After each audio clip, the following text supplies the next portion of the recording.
Good evening or good afternoon. Assalamu alaikum. Peace to you. Friends, first of all, I want to welcome you to this program, Coexistence in Scriptures. And what do the Bible, Torah, and Quran say about it? What are the challenges the pastors, rabbis, and imams facing in advocating what the books say? And at the end, they're going to share with us what each one of us as an individual can do to bring about a change. Like John F. Kennedy had said, ask not what the nation can do for you, ask yourselves what you can do. I think that is the formula that works in our system. Now we are about to begin the program. I'm a little off with my words. I had difficulty 2 days ago, but I will try to utter my words as clearly as I can. I welcome you all, and first I want to welcome the American Muslim Institution. We are committed to promote the ideals of coexistence.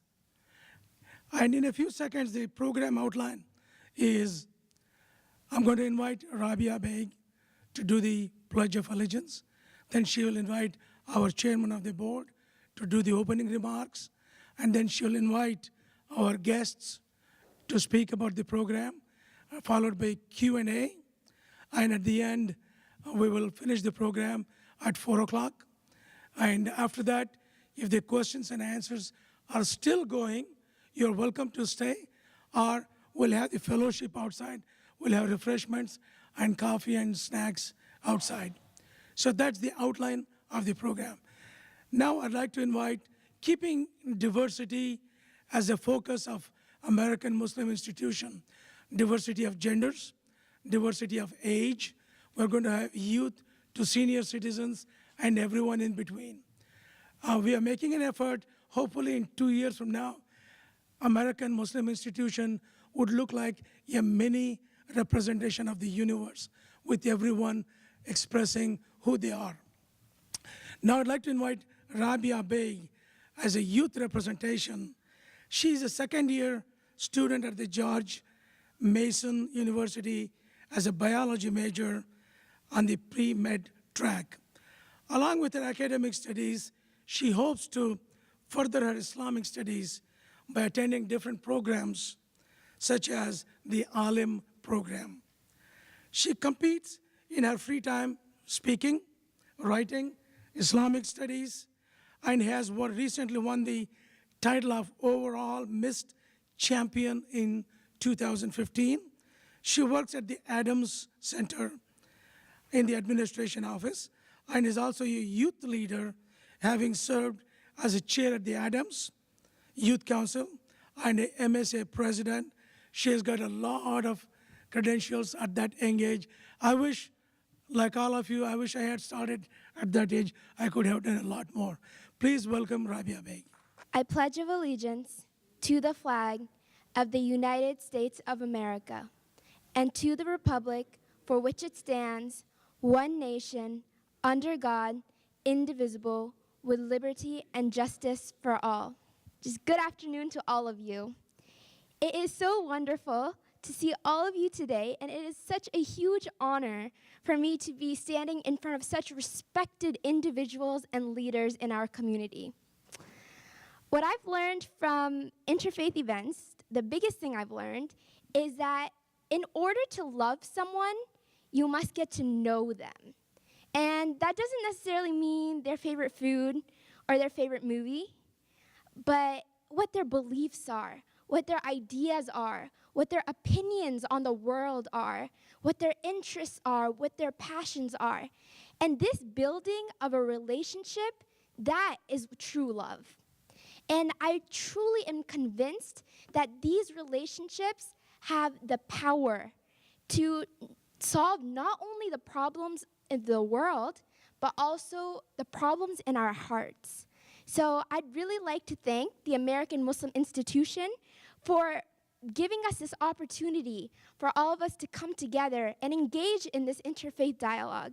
And I'd also like to thank all of you for understanding the significance of interfaith dialogue, and for doing your part of making this world a better place.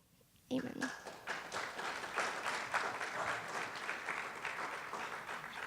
I'd like to introduce Dr. Akilur Rahman. He is the chairman of the board of AMI, the organization that put this all together today. Dr. Akilur Rahman is one of the founders of the Montgomery County Muslim Council and the Montgomery County Muslim Foundation in Maryland, and has served as the chairman of the boards of directors of those organizations. He is deeply involved in various civic, humanitarian, and grassroots political activities. He supports many NGOs in Pakistan as well as in the USA. Dr. Rahman also worked as an associate professor at Georgetown University Lombardi Cancer Center in Washington, D.C. In 1996, he founded a biotech company, Neopharm Inc., where he served as chief scientific officer and a board member. Currently, he serves as the president and CEO of NNN Pharmaceutical Inc., a company developing novel antiviral agents for infectious diseases. Please give him a warm welcome.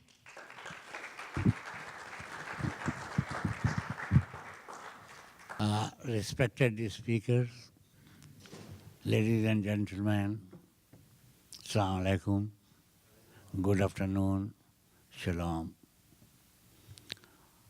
I think Rabbi has done my job a lot easier by her introduction. I wish I would have the same kind of passion in having the right kind of words what she has. AMI has been in establishment for the last 1 year, and mashallah, we have achieved quite a bit during this time, and I'm sure we'll go places during the years. The main purpose of AMI is to be the vocal organization for the Muslims in America and promote the causes of the Muslims in this country by interacting with different faiths and all that. And I will come to that point for just a little bit. This organization is very much dependent on the work of Ambassador Islam Siddiqui, who is the president of AMI, and he is working very hard with a team of 8 board of director members who are really intellectual and dedicated. Few of them are here, and I would like to introduce them. Mr. Shafiq Khan is here. He is the past executive vice president of Marriott and now leading a fantastic NGO, which we will learn very soon a lot about. And Dr. Ishrat Hussain, she has worked in World Bank as economics. Now she's working with AID, and she's traveling all over the world and doing as good a work as she could to make change the life of the poor people in Africa and other places. Mr. Khalid Chaudhry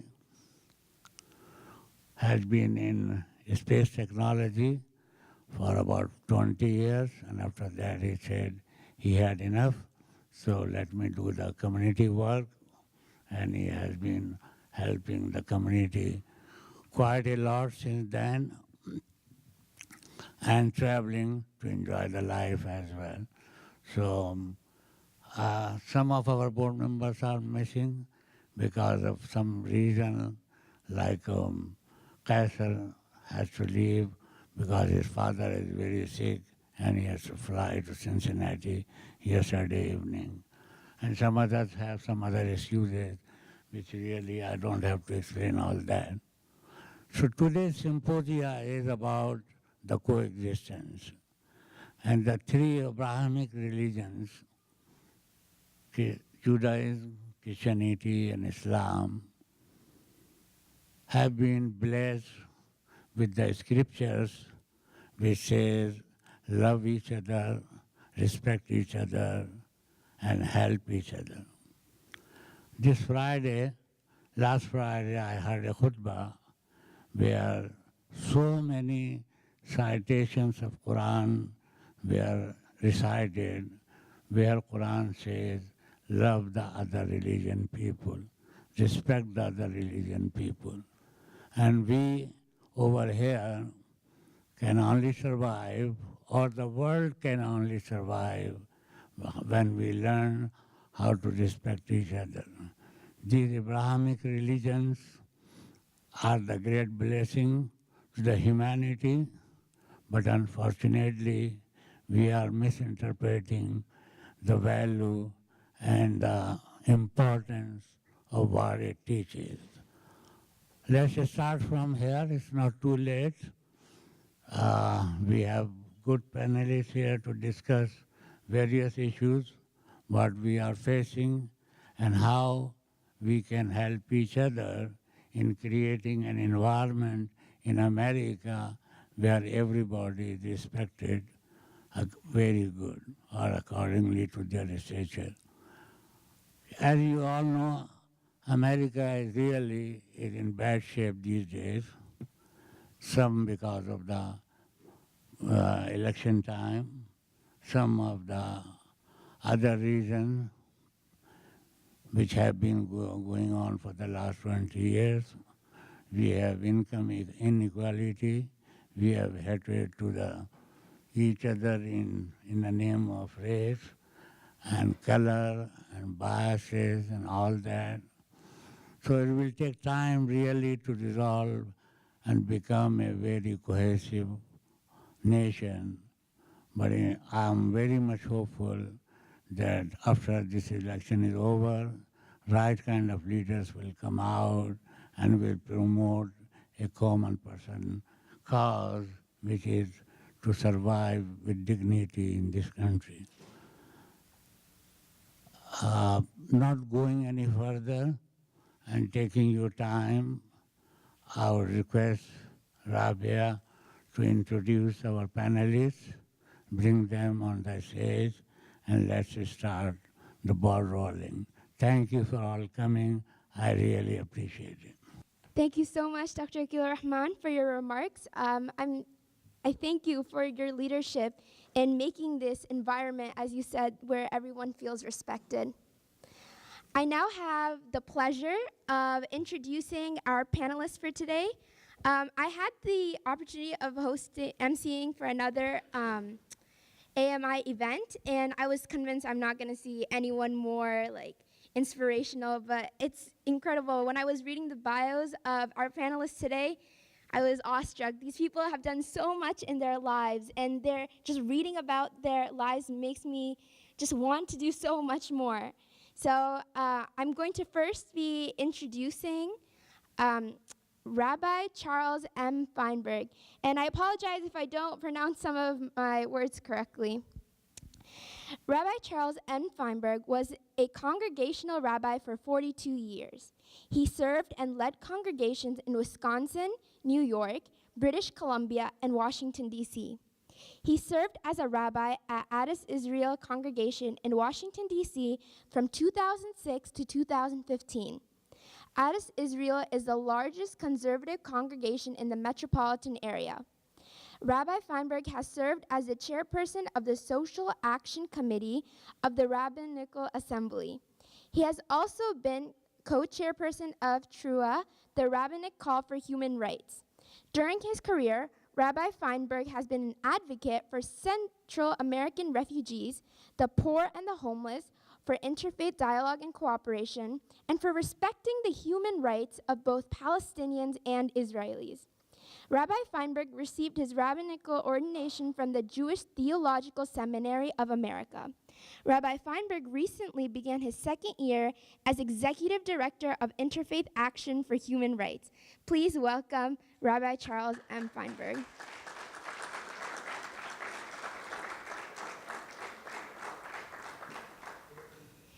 Next, I'd like to introduce Pastor Jim Eaton. Pastor Jim is a and an intercultural consultant. He was raised in the South Asian country of Bangladesh with missionary parents, giving him a third culture perspective. In college, he met Natalie, who promptly stole his heart. The Eatons have served in intercultural ministry in South Africa, Germany, Chicago, and the DC area. In 2005, Mosaic Church was founded as an intercultural church designed to reach pluralistic and diverse people on the 270 Biotech Corridor of Washington, D.C. Jim also consults with organizations seeking to enhance their cultural intelligence. Jim loves cities, history, culture, and Starbucks, not necessarily in that order. Jim and Natalie have 3 children: Seth, married to Joy, Bryn, married to Andy, and Kelsey. They live in Frederick, Maryland. You can find him on Twitter at Jim Eaton MD. Please welcome up Pastor Jim.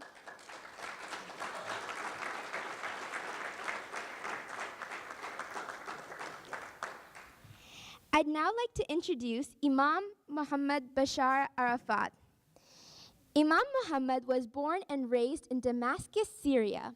He attended Damascus University and graduated with a degree in Islamic Studies and Arabic language and a degree in Islamic law. He studied under the mentorship of the late Grand Mufti of Syria, Sheikh Ahmed Kuftaro, and accompanied him during most of his international programs and conferences. He was the Imam of the Islamic Society of Baltimore, Maryland, founded the An-Nur Institute for Islamic Studies and Arabic Language in Baltimore, co-founded An-Nur Mosque in Kearney, Maryland, and was the Imam. Currently, he is the president of Islamic Affairs Council of Maryland based in Baltimore. Imam Arafat is the founder and president of Civilizations Exchange and Cooperation Foundation, CECF. This is a nonprofit organization that functions as an umbrella to bring people together for exchanges aimed at creating a better world that promotes peace and cooperation. Please welcome up Imam Arafat.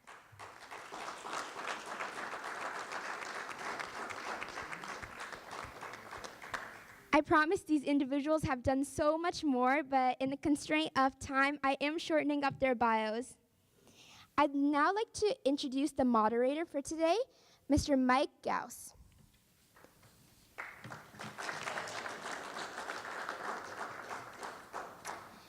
Mr. Mike is a Muslim speaker, thinker, writer, organizer, and an activist committed to building cohesive societies with the belief that what is good for Muslims has got to be good for the world, and vice versa, to sustain peace, harmony, and prosperity.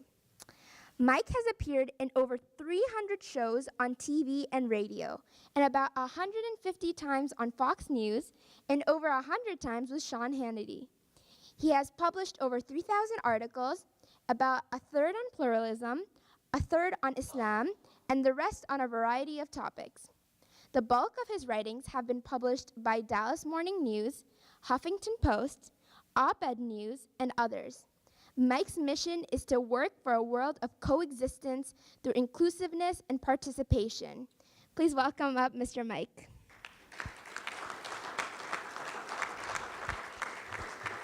I am now going to hand over to him. Thank you, Rabia. Another applause for Rabia.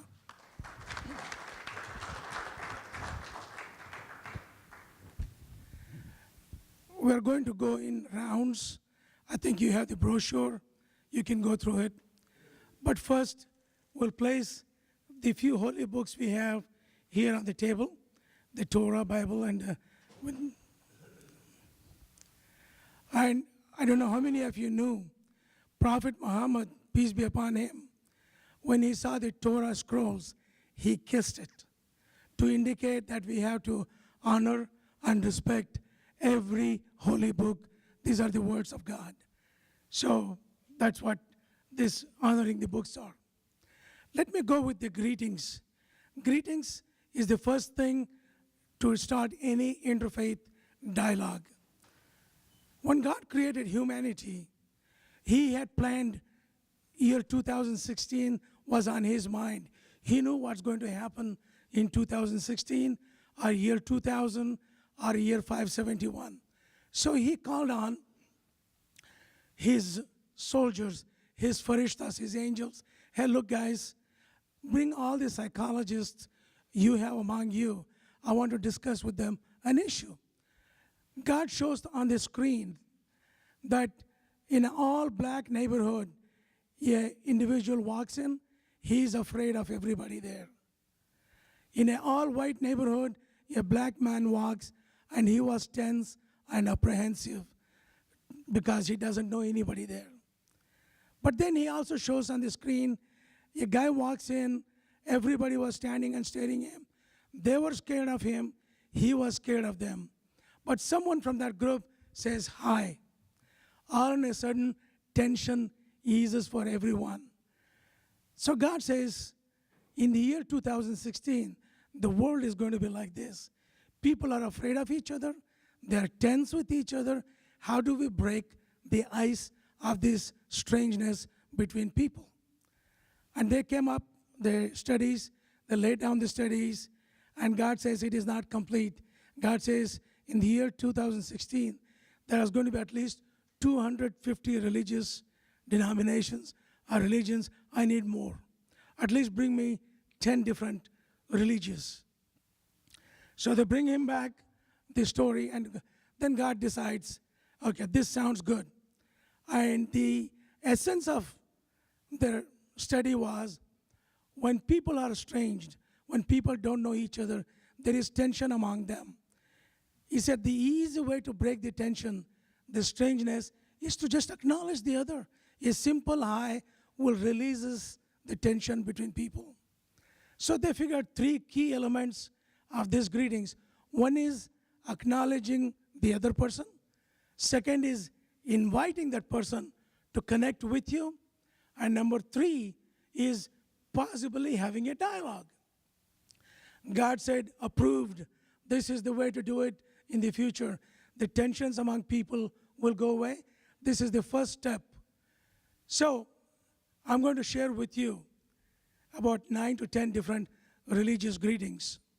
I'm going to tell the name of the faith and the greetings. After that, you're welcome to repeat after me in a chorus, quietly, or you don't have to. That's entirely your choice. When in Hinduism, when we say namaste, what it means is broadly, let the good in you connect with the good in me.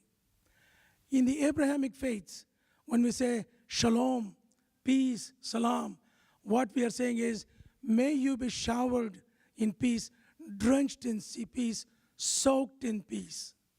And when you say the same thing back to me or the other, you are saying the same thing. So together, we are all drenched in peace, soaked in peace. Let's talk peace, and from there, we bring some actions for peace so that all of us can walk anywhere without fear or apprehension.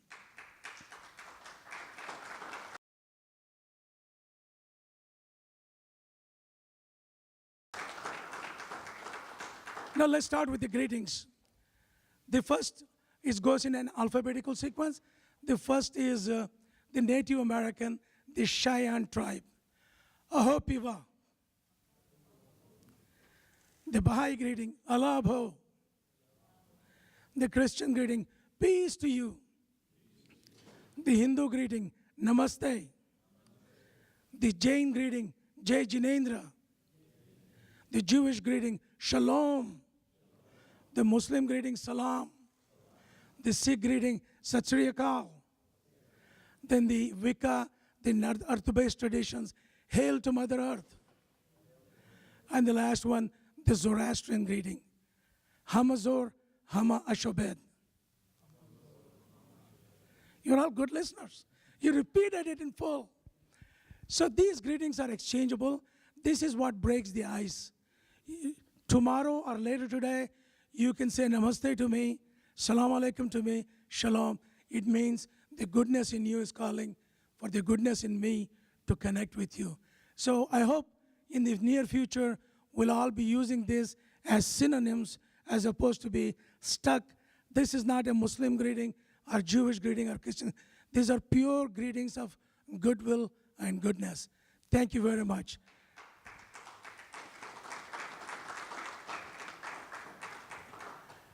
Now you are all waiting to hear, what do the scriptures say about coexistence?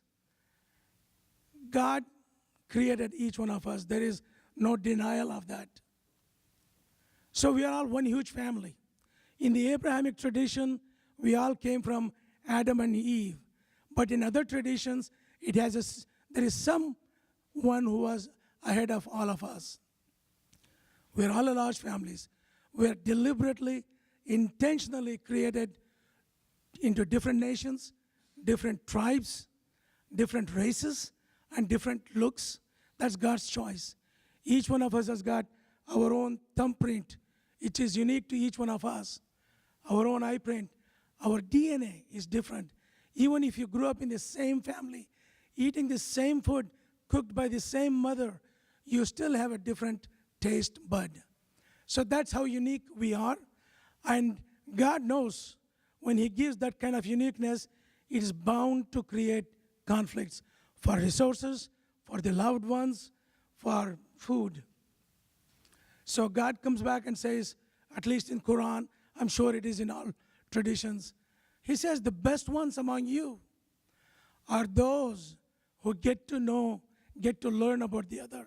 What happens when I hear a lot of rumors about you, Shafiq? There aren't any. I'm just making it up. Based on that, I can form opinions about you, and you may have similar opinions. We're basing on a foundationless ideas. But if you and I sit down and talk, all of a sudden, all those misunderstandings between you and me disappear. You could say, that's not what I said. So it is critical, this dialogue of coexistence, that we learn about each other. It is always good to hear about Islam, about Judaism, about Christianity from the respective academics, scholars, rabbis, imams, and pastors. I will not buy anything about Islam said by anybody other than a Muslim scholar, because he has taken the time to study and know it. I will not hear from anybody out on the media or anybody else. So here you got the three real, genuine, authentic people representing three different faiths. You them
say already,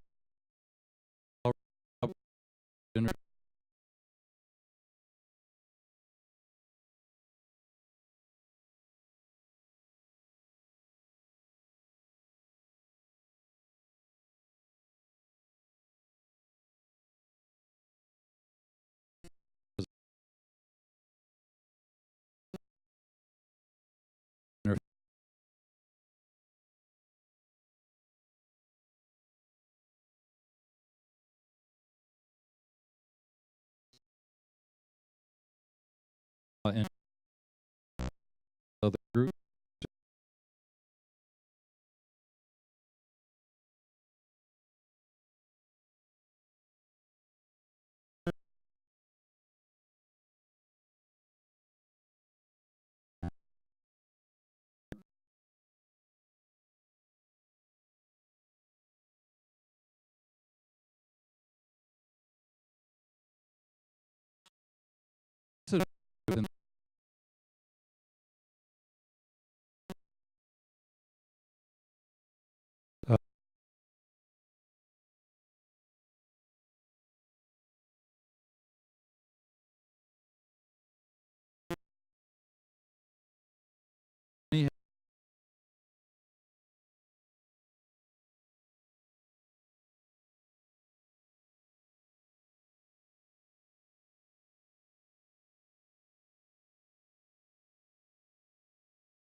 uh,